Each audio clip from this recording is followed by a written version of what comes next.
Do you know the difference between hearing and listening? It might seem like a simple distinction, but in reality, the difference can have significant impacts, particularly in contexts such as customer service, therapy, and interpersonal relationships. So, let's delve deeper into these two terms.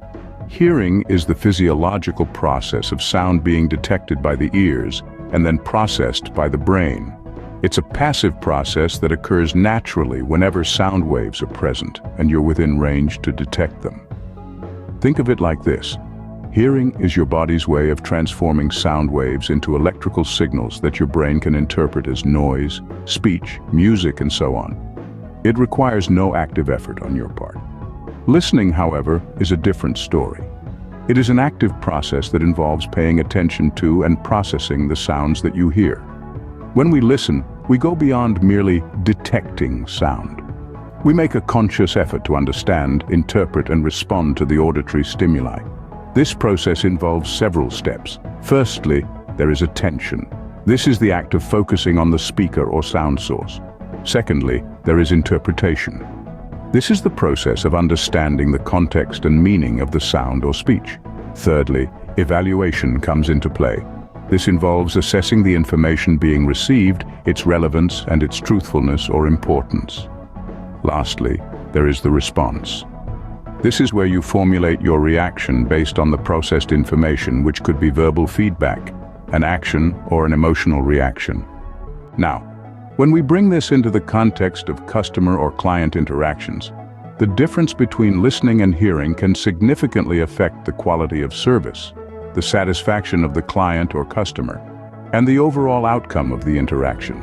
Listening to your customer or client means actively engaging with and processing what they are saying.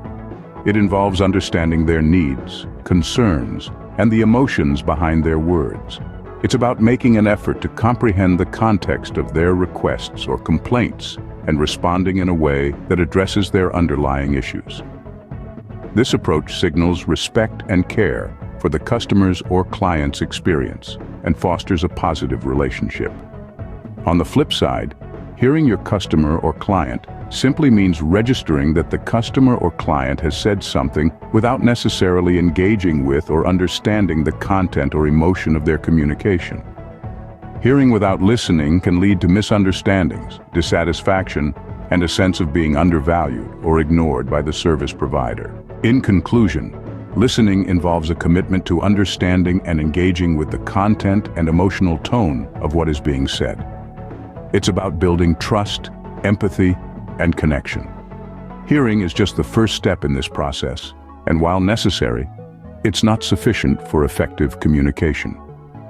Listening to your customer or client implies a depth of engagement and a proactive approach to meeting their needs and addressing their concerns, which is essential for successful outcomes in any professional or personal interaction.